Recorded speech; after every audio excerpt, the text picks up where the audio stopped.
casa, é sua família, e que Deus possa usar a sua vida para falar com a gente. Amém, igreja? Vamos orar pelo João? Estenda as suas mãos. Pai, obrigado pela vida do João, da sua esposa, dos seus filhos. Peço que o Senhor possa, através do Teu Espírito Santo, abençoar os seus filhos lá no Rio de Janeiro, cuidar deles, ó Pai. Abençoe esse tempo que o João estará aqui em Belo Horizonte. Usa a vida dele de maneira poderosa, Pai. Obrigado por essa amizade que o Senhor me deu. 30 minutos de conversa com o João, eu já saio renovado, inspirado, animado, Pai, e que o Senhor venha falar conosco hoje aqui nessa manhã, não aquilo que nós gostamos de ouvir, mas aquilo que como igreja nós precisamos ouvir. Essa é a oração que eu te faço, Deus, em nome de Jesus, amém. Bom dia, meus irmãos, a graça e a paz do Senhor, amém? Que coisa linda, é uma igreja cheia de mineiros, hein? Eu sou mineiro, eu carioquei sem deixar de ser mineiro.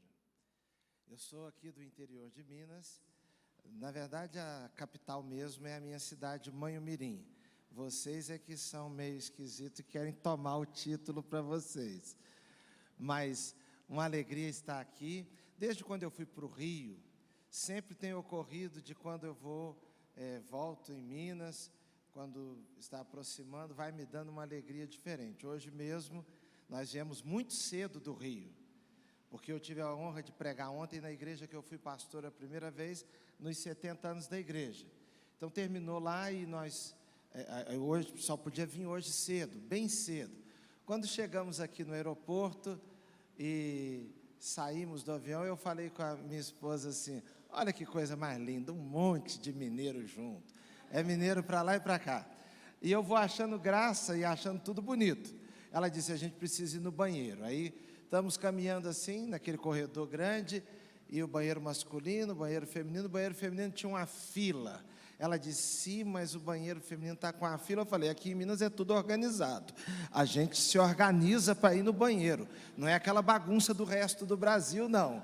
Então, tudo para nós é muito lindo. De uma maneira especial, irmãos, a minha gratidão a Deus por estar nesse lugar aqui. Eu estava contando para o pastor Juan que na minha adolescência eu passei uma semana aqui em Belo Horizonte com o meu pastor e aqui na primeira igreja, quando ocorreu o primeiro Desperta Minas.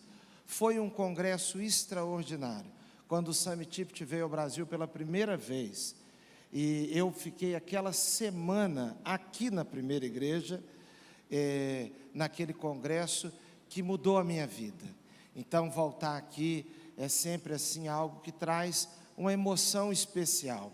Também, meus irmãos, nessa hora em que Deus está fazendo coisas tão lindas aqui na igreja, eu quero dizer, pastor Juan, que eu coloquei no meu coração, enquanto estava sentado ali, o pastor falando a respeito da reforma lá do 4º andar, eu quero contribuir o resto desse ano com um pouquinho. Eu vou hoje, a igreja tem conta no Itaú, que é o mesmo banco nosso. Eu quero hoje programar, colocar todos os meses para eu não esquecer, porque a gente pode esquecer. Eu vou programar, eu vou agendar uma transferência de uma pequena oferta, mas a minha pequena oferta até o final do ano, com a sua pequena oferta, vai juntando e faz um milagre, porque a oferta é diferente de qualquer outra coisa. A oferta, irmãos, não é igual a um imposto, não é igual a um pagamento de nada. A oferta é uma coisa milagrosa, porque quando você entrega uma oferta, não porque alguém pediu, assim, forçou, não porque você, mas por gratidão a Deus, aquela gratidão sua se une a uma outra gratidão, uma outra gratidão, uma outra gratidão, e faz uma coisa extraordinária que no final a gente não sabe nem explicar. E por que é bom nós participarmos desse tipo de coisa? Nossa igreja lá de Irajá, é a primeira igreja de Irajá, é uma igreja que tem mais de 80 anos. Irmãos, preste atenção numa coisa, tudo nosso lá é antigo. Os irmãos aqui também vivem essa realidade. Tudo nosso é antigo. Até aquilo que nós compramos nos últimos anos também é antigo. Nós compramos um prédio, aí tem que ter uma série de reformas. Compramos uma casa velha do lado da igreja, tivemos que derrubar. Não dava para a igreja aproveitar nada lá. Agora, esse ano passado, pastor, Deus nos deu a bênção de comprar uma outra casa anexa. Também não dá para aproveitar nada, tem que tirar tudo. O nosso templo é um templo maravilhoso que tem nos abrigado ali, um lugar de culto, adoração como esse, de muito valor para nós, mas é antigo, então você tem que estar sempre fazendo as coisas, porque no templo tem bico de papagaio, esporão, artrose, reumatrite, essas coisas todas, que são naturais do tempo, não é assim? Agora a igreja tem uma casa pastoral, estamos lá reformando a casa pastoral. Na hora que fomos começar a reforma, não sabíamos o tamanho da coisa. Quando fomos tirar uma infiltração, pastor, o engenheiro me disse: pastor, essa casa, a fundação dela, não tem viga nenhuma, não tem ferro, isso é um tipo antiguíssimo, que era feito com pedras grandes, unidas umas às outras, e foram furando lá e me mostrando, falou: pastor, isso aqui não existe mais há muitos anos. Por que eu estou dizendo isso? Quando os irmãos reformarem o quarto andar, nós estamos fazendo uma coisa que tem a ver com a vida, eu vou pedir licença para falar assim por carinho, da nossa igreja aqui, porque não é o telhado em si, não é o piso em si. Irmãos, quando qualquer coisa é feita na igreja, sabe aonde aquilo deságua em bênçãos?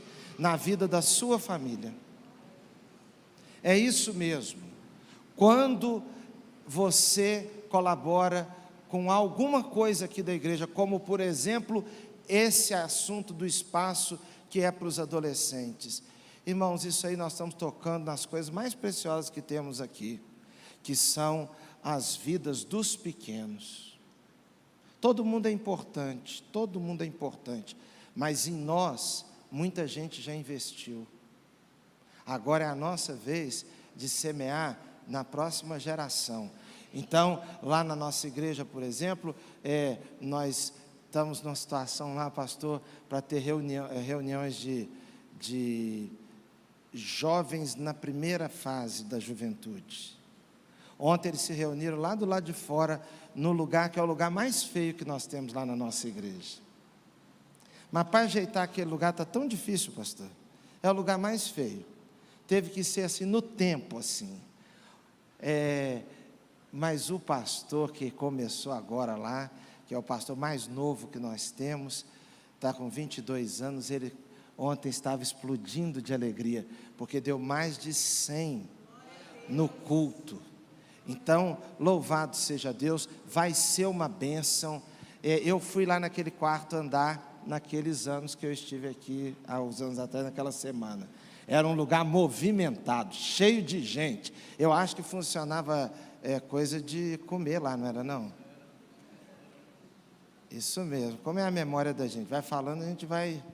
E é um monte de gente, aquela vida ali, não é? E vai ter uma vida maior ainda, para a honra e glória do nome do nosso Deus. Nós gostamos tanto dessa igreja aqui, que eu estou desconfiado que a minha esposa vai querer voltar aqui no culto da noite. Ela ouviu dizer que de noite tem presente para a mulher de pastor, né? Mas graças a Deus, vamos parar de ficar falando essas coisas, vamos falar outras coisas agora. Segundo livro de Samuel, segundo Samuel, nós estamos tendo a alegria aqui, eu e minha esposa, hoje você vê que é só alegria, de ter conosco um casal muito querido, que nós fizemos o casamento, família lá de nossa igreja, a Anne e o Vitor. Eles são carioquíssimos, mas conheceram aqui Belo Horizonte há quanto tempo atrás? 4 anos atrás, vieram morar aqui e estão muito bem pela graça de Deus, tem as crianças. Nossa menina foi da minha, eu estou olhando para a Cris para confirmar, porque às vezes a gente dá um furo, né? Foi da minha, deles, os pais são lá de nossa igreja, a família muito querida nossa, uma alegria ver o Vitor e a Anne aqui. Se Deus guiar a pessoa, eu não gosto de ficar chamando ninguém assim de outra igreja para a nossa igreja. Eu acho uma falta de educação, uma coisa dessa, de respeito com a outra igreja. Agora, se Deus mudar a pessoa, a gente aceita, né, pastor? Eles estão em outra igreja, é para eles ficarem bem lá, abençoados. Mas se Deus trabalhar no coração, pode vir para cá. Segundo livro de Samuel, no capítulo 12, os versos de 1 a 14. O pastor disse que o culto aqui termina em torno de...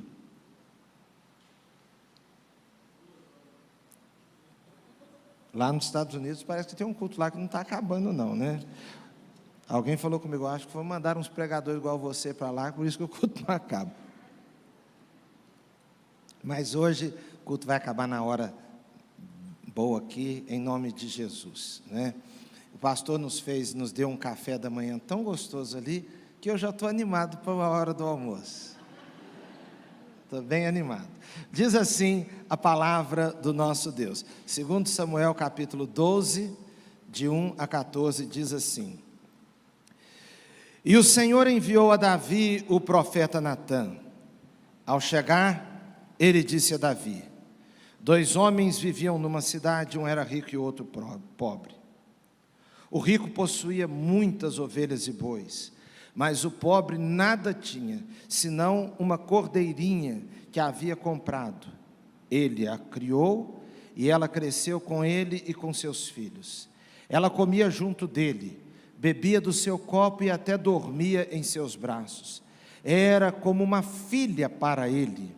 Certo dia, um viajante chegou à casa do rico, e este não quis pegar uma de suas próprias ovelhas ou de seus bois para preparar-lhe uma refeição. Em vez disso, preparou para o visitante a cordeira que pertencia ao pobre. Então Davi encheu-se de ira contra o homem e disse a Natã: Juro pelo nome do Senhor que o homem que fez isso merece a morte. Deverá pagar 4 vezes o preço da cordeira, porquanto agiu sem misericórdia. Você é esse homem, disse Natã a Davi, e continuou: Assim diz o Senhor, o Deus de Israel: Eu o ungi rei de Israel e o livrei das mãos de Saul. Dei-lhe a casa e as mulheres de seu senhor, dei-lhe a nação de Israel e Judá. E se tudo isso não fosse suficiente, eu lhe teria dado mais ainda. Por que você desprezou a palavra do Senhor, fazendo o que ele reprova? Você matou Urias, o hitita, com a espada dos amonitas e ficou com a mulher dele. Por isso, a espada nunca se afastará de sua família, pois você me desprezou e tomou a mulher de Urias, o hitita, para ser sua mulher. Assim diz o Senhor: de sua própria família trarei desgraça sobre você. Tomarei as suas mulheres diante dos seus próprios olhos e as darei a outro, e ele se deitará com elas em plena luz do dia. Você fez isso às escondidas, mas eu o farei diante de todo Israel em plena luz do dia. Então Davi disse a Natã: Pequei contra o Senhor. E Natã respondeu: O Senhor perdoou o seu pecado, você não morrerá. Entretanto, uma vez que você insultou o Senhor, o menino morrerá. Que Deus abençoe sua palavra aos nossos corações, amém? Vamos orar mais uma vez. Senhor nosso Deus, engrandecemos o teu nome por tua palavra. Pedimos, Senhor Deus, que agora, para cada um de nós, a tua palavra faça sentido. Tenha, Senhor Deus, uma aplicação especial e única através do teu Espírito para cada um e para a vida da nossa igreja aqui, em nome de Jesus, amém. Meus irmãos, a igreja é algo extraordinário. Faça um pequeno exercício.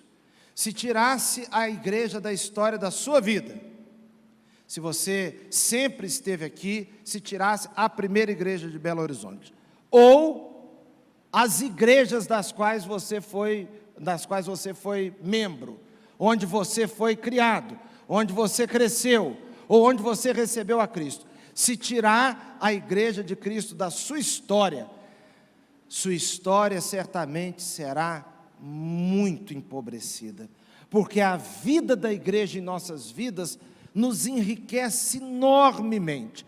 Há pessoas que estão aqui que certamente são o que são hoje em praticamente todos os sentidos, influenciados por aquilo que aprenderam, viveram na igreja e absorveram na igreja. A igreja nos enriquece extraordinariamente, irmãos. No texto que nós lemos aqui, eu queria fazer um exercício com você, eu vou lhe contar de novo a história, e aqui no texto para nós, Natã, o profeta, representa a igreja. Por quê? Representa aquela pessoa levantada por Deus, aquela pessoa que Deus coloca em nossas vidas, que de alguma maneira vem falar conosco, comunica-se conosco, interage conosco, traz um recado de Deus, porque a igreja vive trazendo recados de Deus para nós. A igreja é um lugar profético nesse sentido, porque traz uma profecia, a igreja traz uma palavra, um recado. E eu e você aqui somos, no caso, Davi, e a igreja é Natã. Agora veja só, que visitinha incômoda, mas necessária. Porque às vezes é assim mesmo, a visita é incômoda, mas é necessária. A palavra pode ser incômoda em alguns momentos, mas necessária. E é isso que a igreja faz conosco muitas vezes. Davi era rei de Israel, havia passado por uma experiência horrível.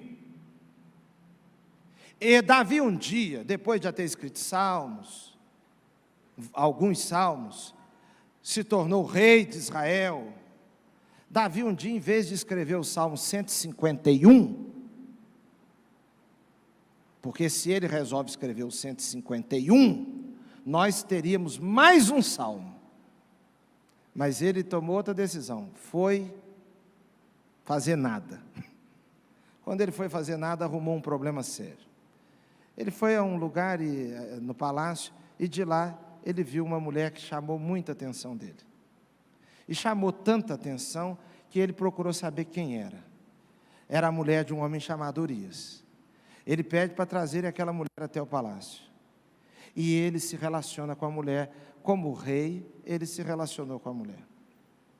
O marido da mulher era Urias, um homem de muito brio, um homem extraordinário, muito honrado, estava na guerra. E aí vem um problema, essa mulher fica grávida, e agora, como é que justifica para o marido dela que está na guerra, que ela está grávida? Davi manda então um recado para o comandante do exército, manda Urias vir aqui, manda Urias passar uma noite aqui. Aqui aonde? Na cidade. Urias vem, faz lá o que o comandante mandou, mas em vez de voltar para casa e dormir em casa, dormiu na rua, dormiu no relento. Alguém foi e disse: Urias, vai para casa. E Urias era um homem de tanto brio, que ele disse assim: como é que eu vou para casa? Vou ficar com a minha esposa, vou dormir em casa naquele nosso ar-condicionado top, vou tomar suco que quando eu chego lá minha sogra faz para mim. Como é que eu vou tomar café expresso de máquina de café expresso boa? Como é que eu vou tomar água de filtro, purificador? Como é que eu vou ficar com a minha esposa se os meus comandantes e os meus companheiros estão no relento, no meio de uma guerra? Eu só vou para casa quando todo mundo for.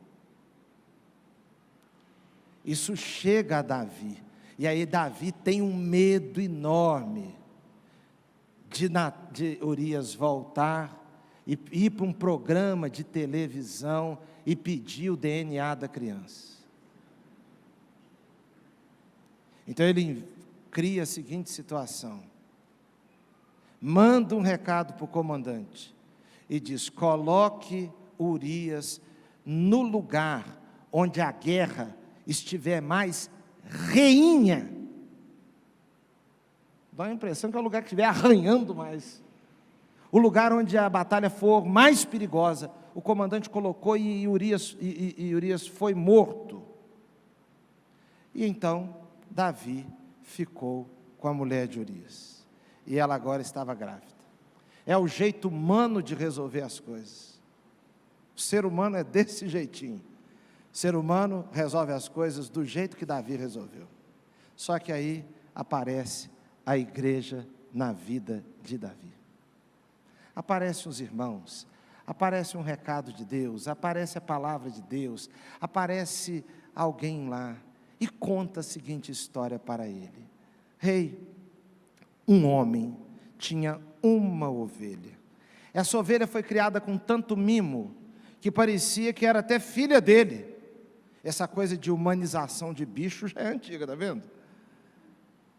Porque hoje eles estão tratando os cachorros melhor do que... eu não sou cachorro, não. Isso não significa que você... Não.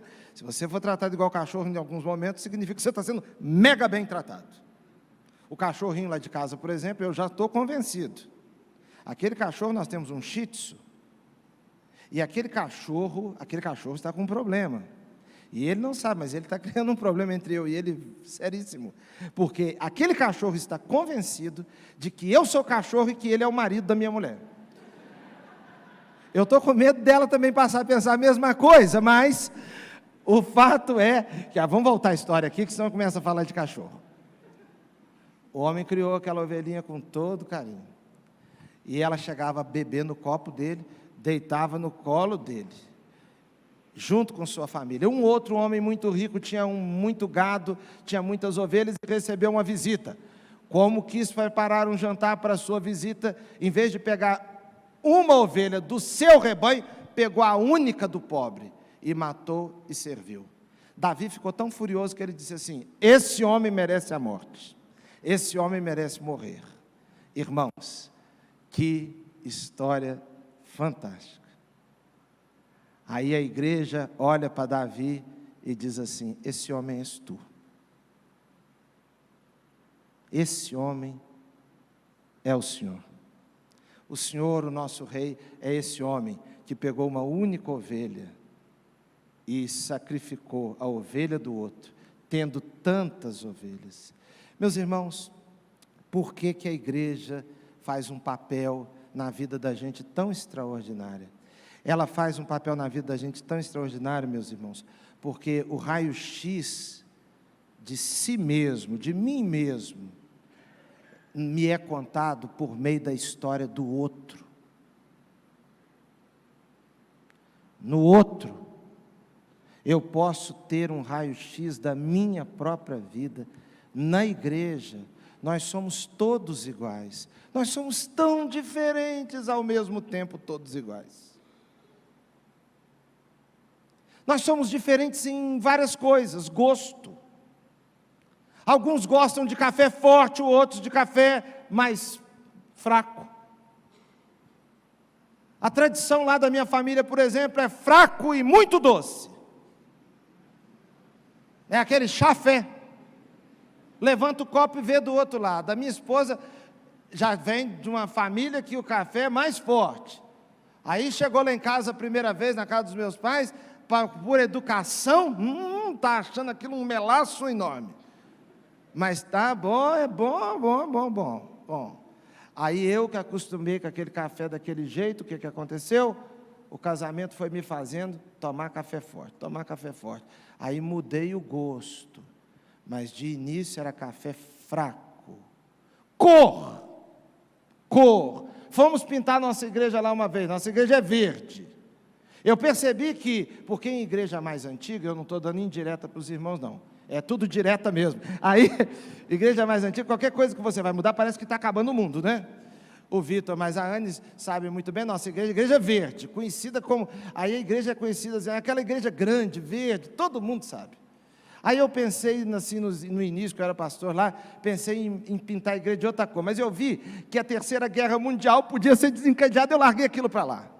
Não falei mais, deixei para lá, mas aí fomos pintar de verde mesmo, que tem que ser verde, está escrito na Bíblia que tem que ser verde. Aí arrumaram 5 tons de verde diferentes. Eu juntei um grupo lá, deu um voto para cada tom. Não dava para todo mundo gostar do mesmo verde, porque nós somos muito diferentes, ao mesmo tempo que somos todos iguais, porque a igreja tem sempre gente igual a você.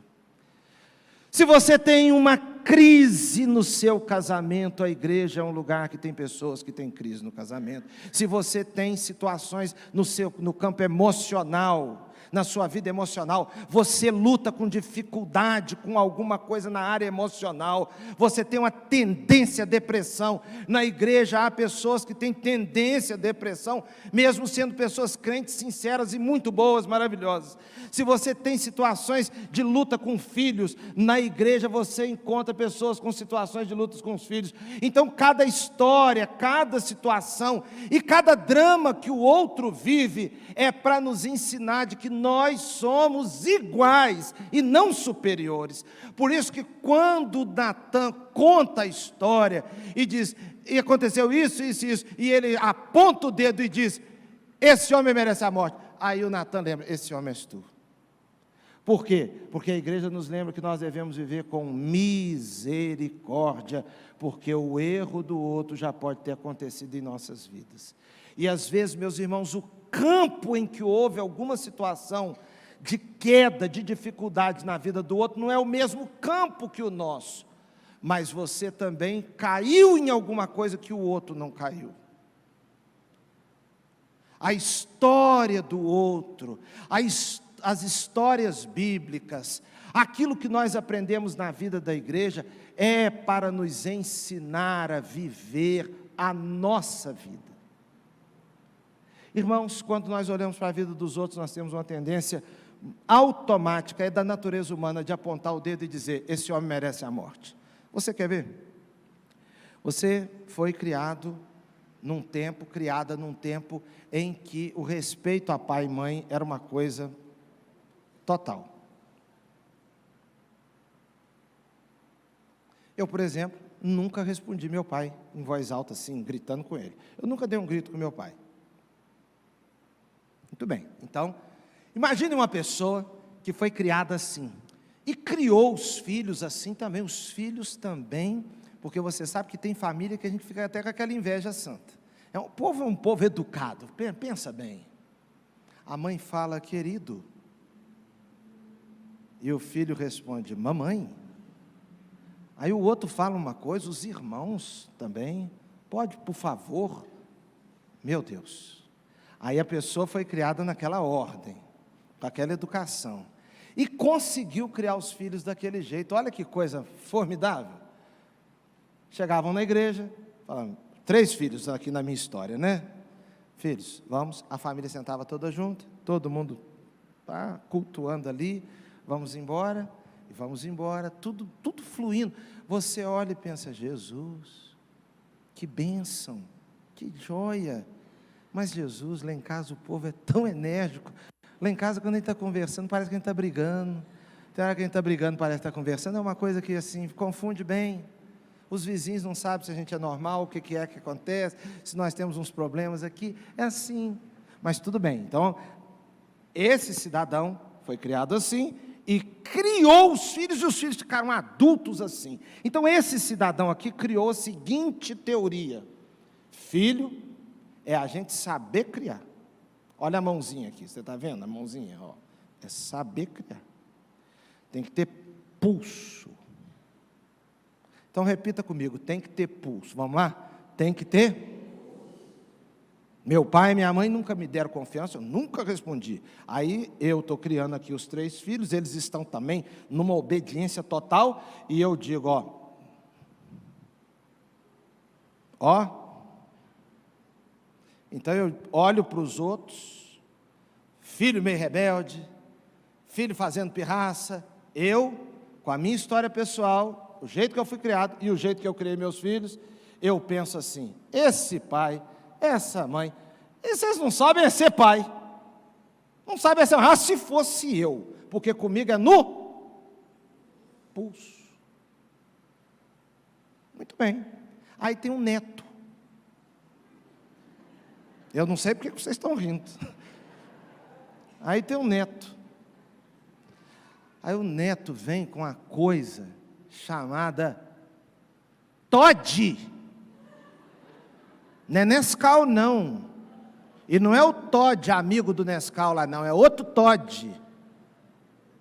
Não é o todinho de tomar todinho, não. É uma síndrome, que é um transtorno opositor, desafiador. que quando chega na igreja, fala assim, ó, não pode subir ali. Quando fala não pode subir ali, ele olha para lá, é para lá que eu vou, e pum! Aí se encontra alguém e diz assim, desça agora. Não desço, porque desafia o tempo inteiro. Chega na pediatra, a pediatra fala, abra a boca, não. E você cresceu com aquela ideia de que é no pulso. Mas se você tem um TOD, aquela teoria desaba tudo. Desaba tudo, irmãos. Então, quando a gente olhar uma criança correndo assim, em vez de falar, não tem mãe não, não tem pai não, os pais de hoje, fala assim, misericórdia, Senhor, porque aquela criança podia ser lá de casa. Você cresceu com a ideia certa, e é uma ideia certa mesmo, de que Deus odeia o divórcio, odeia mesmo, que Deus quer a família. Então você foi criado numa família abençoada com pai e mãe muito unidos, muito joias, muito entrosados. Você teve essa alegria, essa bênção. E você tem um casamento também muito joia, muito entrosado para a vida toda, casou para sempre, etc. Aí quando de repente olha para um outro casal que fica com algum streamlick, alguma ziquezira, você pensa, gente, mas tem gente que é louca, desequilibrada, que é isso, casada, você faz uma palestra cada vez que vê alguém feliz.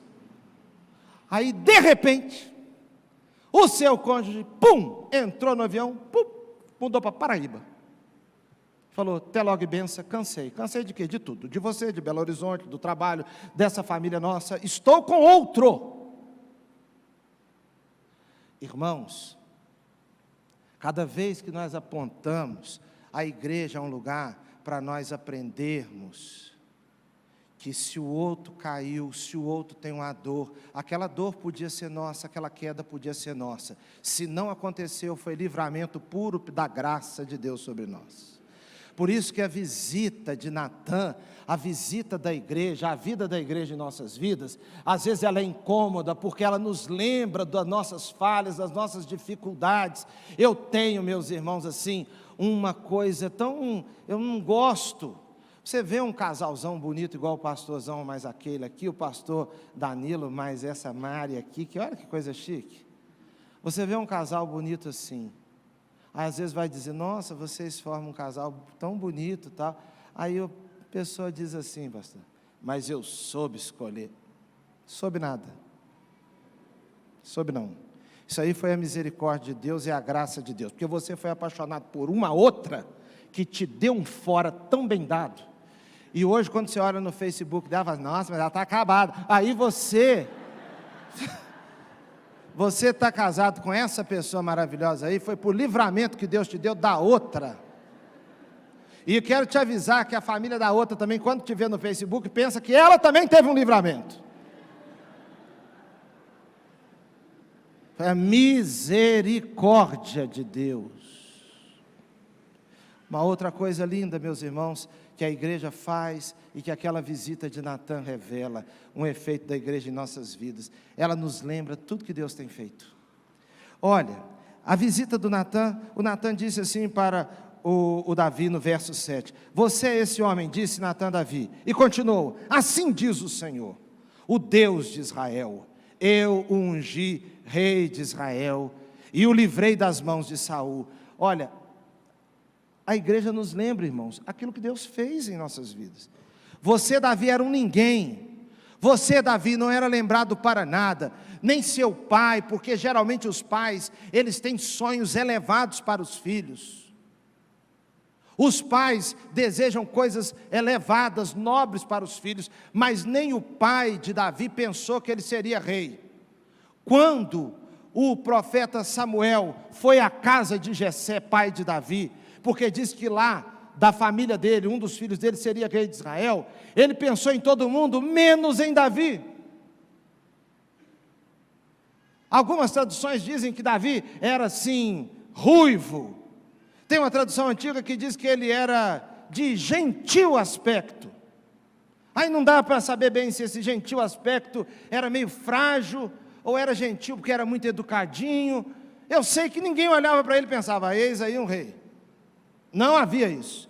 Agora Deus o escolheu. Tem coisas na sua vida que ninguém escolheria para você, e lugares que ninguém te colocaria. Você foi para lá e teve a oportunidade, porque Deus é que deu. A igreja nos lembra disso. Outra coisa, Davi, você teve livramentos. O Saul, rei de Israel, por mais de 40 anos, perseguiu Davi em torno de 10 anos. Você já teve alguém com implicância firme com você por 10 anos?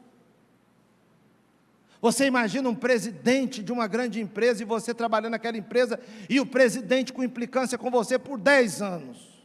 10 anos você trabalhando numa prefeitura e entra prefeito e sai prefeito e está com implicância com você. Você é militar e sempre um comandante com implicância com você. Irmãos, a pessoa vive sob uma pressão violenta. E aí Davi fugindo de Saul por 10 anos. E Deus livrou. Livramentos. Depois Natã disse assim: Ele te deu o palácio, te deu as mulheres, te deu tudo. E se não fosse suficiente, teria te dado mais. Ou seja, Deus quis te abençoar e resolveu que iria te abençoar infinitamente, rapaz. Irmãos, a igreja é o único lugar que parece que faz a gente olhar para cima e dar graças a Deus por tudo que Deus já fez, em vez de cairmos num espírito de reclamação contínua da vida. Porque para alguns de nós, irmãos, há uma tendência natural a se sentir diminuído em tudo, pouco abençoado em tudo. Alguns de nós estamos semelhantes àquela história que o pastor Davi Gomes contou, que eu ouvi uma vez. O pastor Davi Gomes era pastor de uma igreja no centro do Rio. Havia uma irmã que ele ia para a porta da igreja e cumprimentava no final do culto. Era um costume que as igrejas nossas tinham. Não sei se o pastor faz isso, eu não faço isso mais, eu não estou cobrando do irmão, tá? Eu não faço isso mais, porque não vou explicar porquê, mas por nada não tem maldade nenhuma, a gente ama do mesmo jeito, mas não vou. Mas não vou também, não é por má vontade não, deixa eu não ir, sem ter que explicar. Porque tudo que a gente fala tem um pessoal, não vai porque não gosta do povo, não quer tocar, não é nada disso não. O que acontecia? Ele ia para a porta da igreja, estava lá cumprimentando o pessoal. Uma irmã passava, ele dizia: como é que está minha irmã, como é que está minha irmã? Ela respondia: vou penando. Vou penando. Sumiu da igreja. Um dia andando no centro do Rio, o pastor Davi Gomes a viu na calçada e foi até ela, reconheceu, falou: irmã fulana, como vai? Ela disse: vou penando. 15 anos se passaram. Vou penando, vou penando, vou penando. Talvez você esteja com a mesma conversa de 15 anos atrás, no sentido de que a sua vida é ruim, que a sua vida é difícil, que a sua vida é triste. Irmãos, nós estamos aqui num ambiente que, sincero e honestamente, nós somos um povo muito abençoado, muito. E eu queria dizer a você assim, talvez você esteja triste por alguma coisa, quem sabe até olhando para a vida de alguém, e pensando: poxa, eu não tenho isso, ou eu não tenho aquilo, ou eu não tenho aquilo outro. Vamos fazer um teste aqui? Em vez de responder sim, você vai responder graças a Deus para cada vez que for sim. Você tomou café da manhã hoje? Acabando esse culto, você tem expectativa, tudo correndo normalmente, você vai ter o que almoçar? Antes do culto da noite, você, tudo correndo dentro do normal, você tem expectativa de comer alguma coisa também? E hoje à noite, assim, depois, mais à noite, depois das 8, 9 da noite, você, tudo correndo normal, você come de novo alguma coisinha, pelo menos? Antes da 1 da manhã, não, também graças a Deus, mas aí, então, muito bem. Outra coisa, você está me ouvindo? Você está me vendo? Você está entendendo o que eu estou falando? Você sabe onde está? Se soltar você aqui e mandar você para casa, você sabe chegar em casa? Ah, você tem casa e tem gente lá? Você tem onde dormir? Você tomou banho nessa semana pelo menos 3 vezes? Eu também dou graças a Deus, né? Graças a Deus. Eu quero lhe fazer uma pergunta. o que está lhe faltando na vida.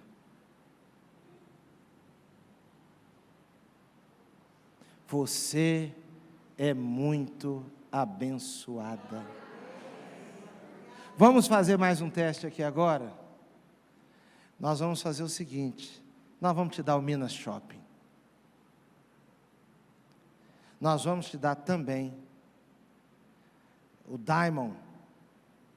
E vamos te dar também o Shopping Cidade.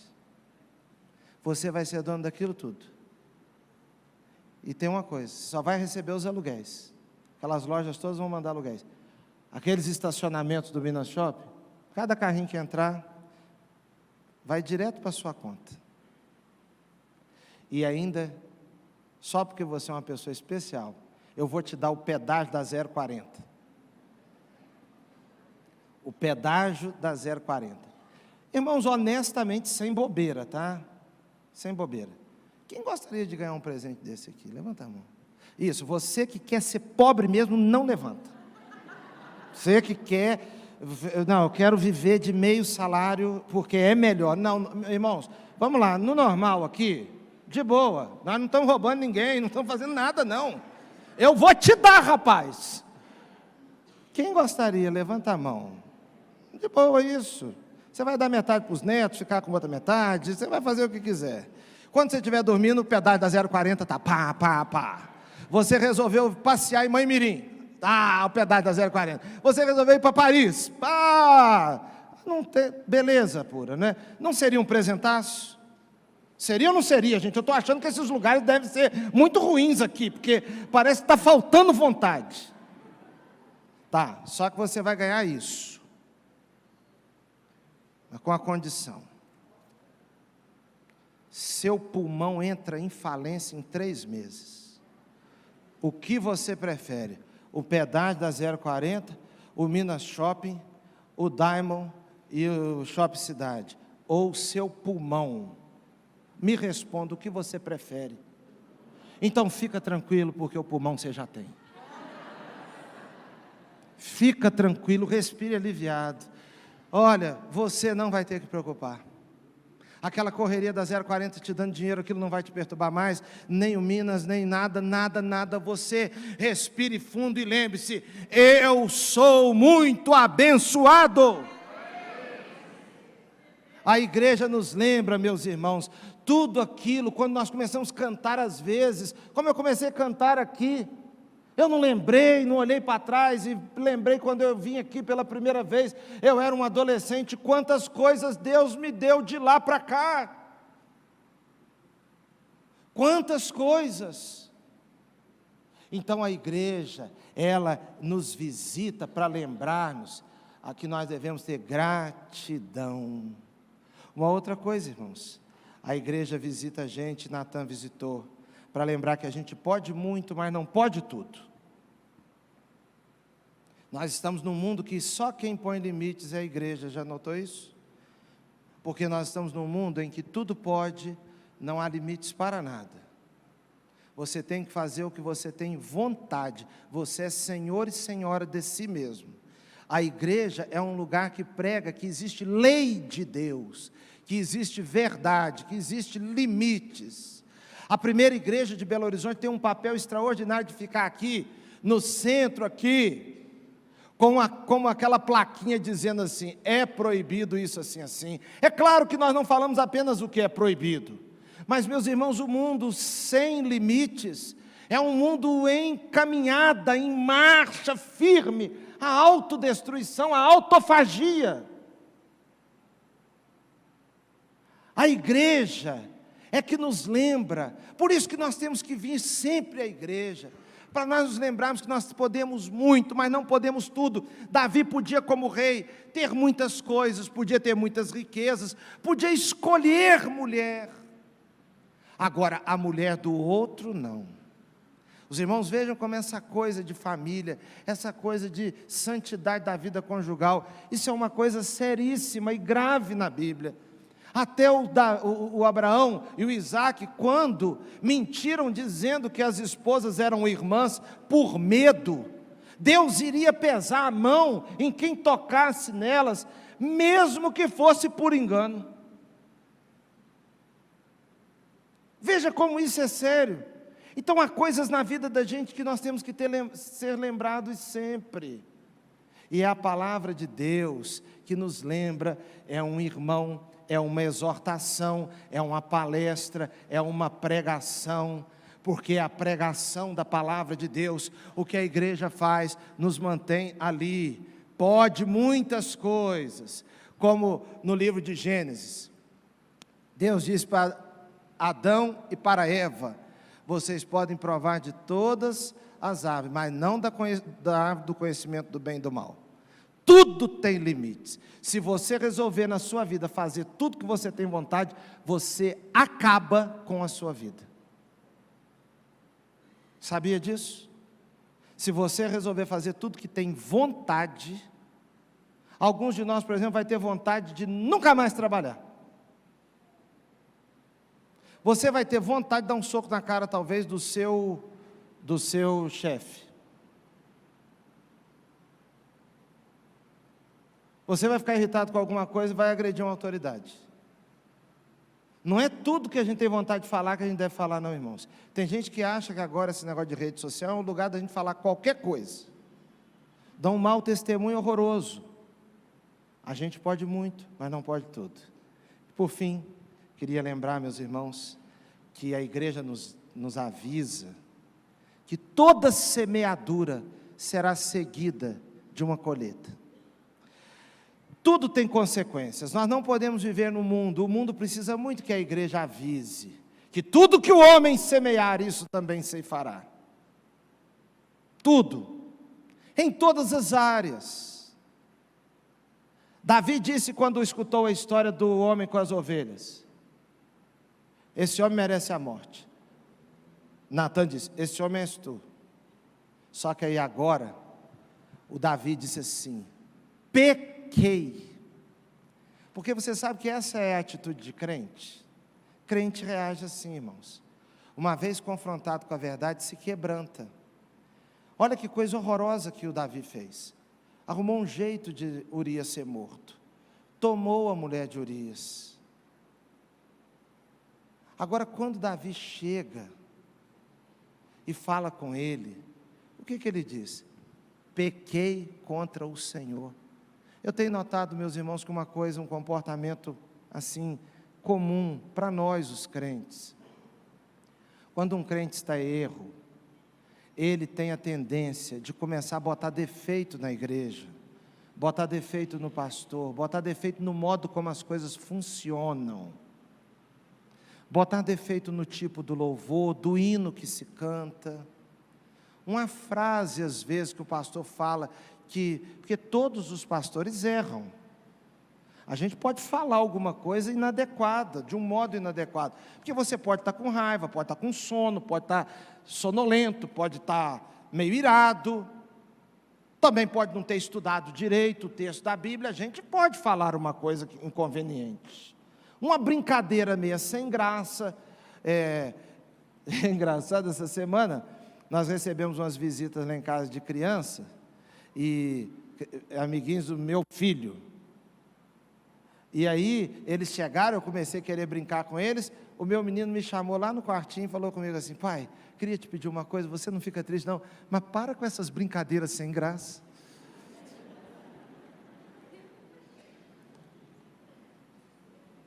Querendo ali agradar as crianças, a gente começa a fazer umas piadinhas que às vezes eles falam: pai, você fica com essas piadinhas de pastor assim, pai. A minha filha fala: às vezes o pessoal ri, pai, mas não é que está engraçado não, é que o pessoal, eles são vidrados em vocês, gostam muito, aí ficam assim te ajudando. Eu digo: mas crente ri pela fé das piadas do pastor, é assim mesmo, ele acredita que tem sentido, né?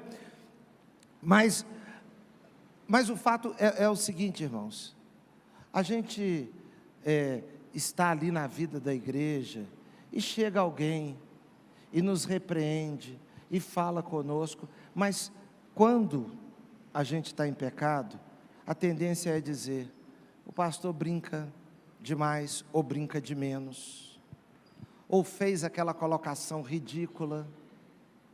Agora, irmãos, um crente de verdade, ele diz assim: eu pequei. A culpa não é da primeira igreja, a culpa não é de Belo Horizonte, a culpa não é do prefeito, a culpa não é de fulano e nem de Beltrano. Eu pequei. Eu pequei. Mas aí, Natan diz: muito bem, você se arrependeu, você não morrerá. Sua sentença foi: esse homem merece a morte, esse homem és tu, mas você não morrerá. Entretanto, o menino vai morrer. Você vai passar um transtorno. E uma outra coisa, Davi, a espada nunca mais vai sair da sua casa. E da sua própria família, alguém vai tomar as suas mulheres. E de fato, Absalão, um filho de Davi, bonitão, cabelo tratado, cabelão.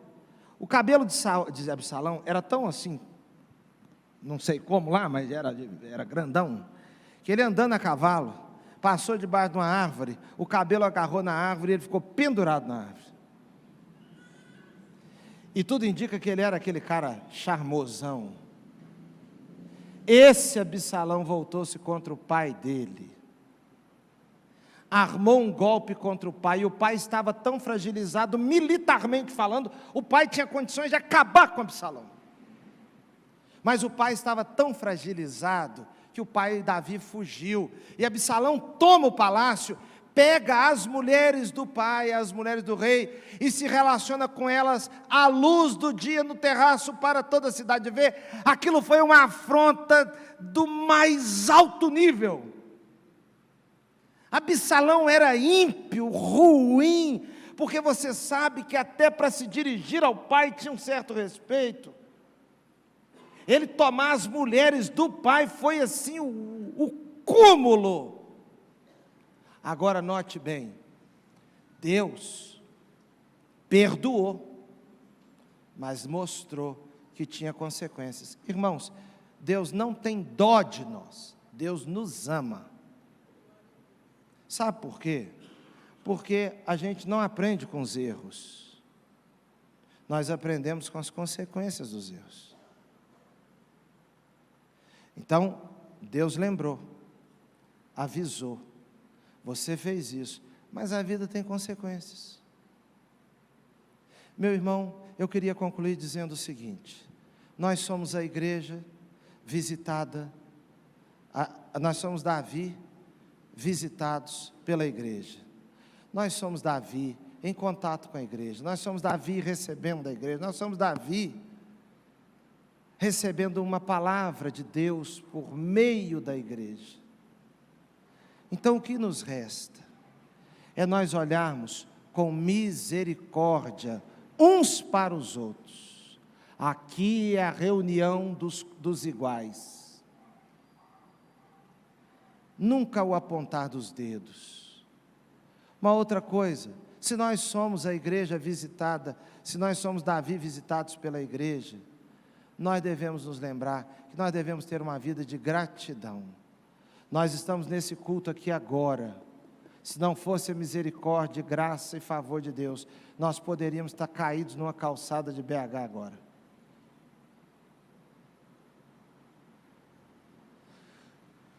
Nossa igreja fez um trabalho com os adolescentes no período do carnaval. Os adolescentes voltaram mortos e cansados.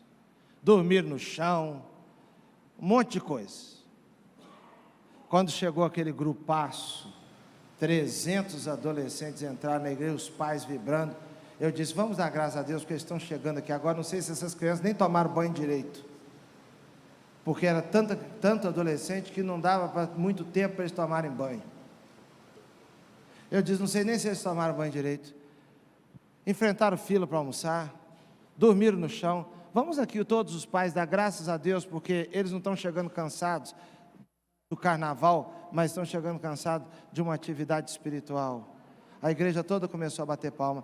Meu irmão, olha, a nossa gratidão a Deus, porque nós somos a igreja. Deus fez muito por nós. Lembrar, como crentes, podemos muito, mas não tudo. Não tudo. não tudo.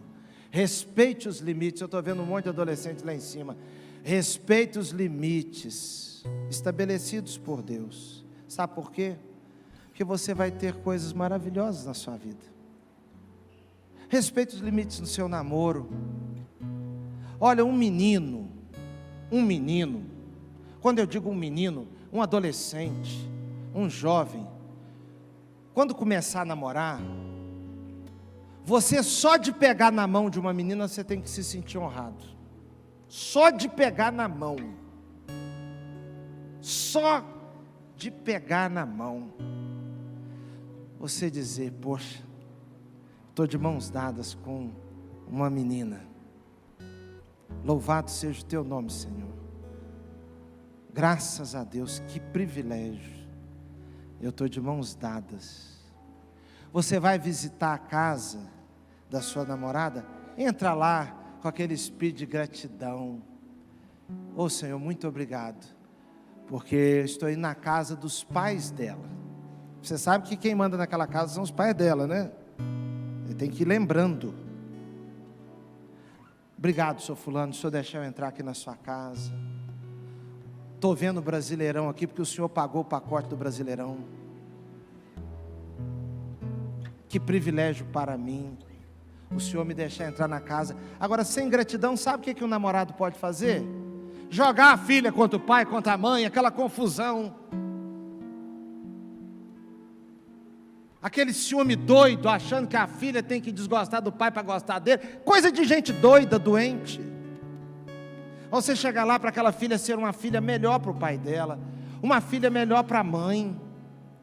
Você, menina, fazer o seu namorado gostar mais da mãe dele, em vez de competir com ela. Gratidão, é um privilégio só de estar aqui. Agora, respeitando os limites. E por fim, irmãos, vivemos uma vida de quebrantamento. Sempre lembrando, sempre, ai de mim, se não fosse a graça de Deus. Sempre lembrando, arrependendo-se, todos os dias, todas as semanas. Sabe por quê? Porque o coração contrito e quebrantado não desprezarás, ó Deus. Eu queria orar com você, que Deus te abençoe, Deus abençoe sua família. Pastor, eu não passei ainda da hora não, mas eu sei que eu avancei um pouquinho aqui. Muito obrigado pela paciência. E uma coisa boa de pregar em outra igreja e falar muito tempo, é que se o pessoal ficar contrariado, fica tudo contrariado com o pastor da igreja, porque você vai embora e fica ele para trás. Mas vamos fazer uma oração aqui. Eu quero orar com você, por você. Quero convidar você a dizer, vamos ficar em pé. Senhor, muito obrigado pela vida da minha igreja. Vamos dizer juntos? Senhor, obrigado pela vida da minha igreja, pela vida da minha família, pela vida da minha família, pelo meu pulmão,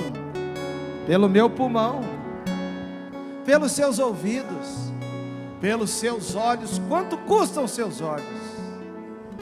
A sua razão. Que coisa linda. Quem aqui está com a avó aqui no culto agora?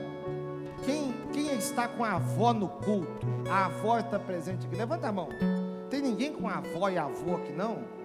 Que coisa linda, meu filho, que Deus te abençoe. Só tem um, dois, deve ter mais.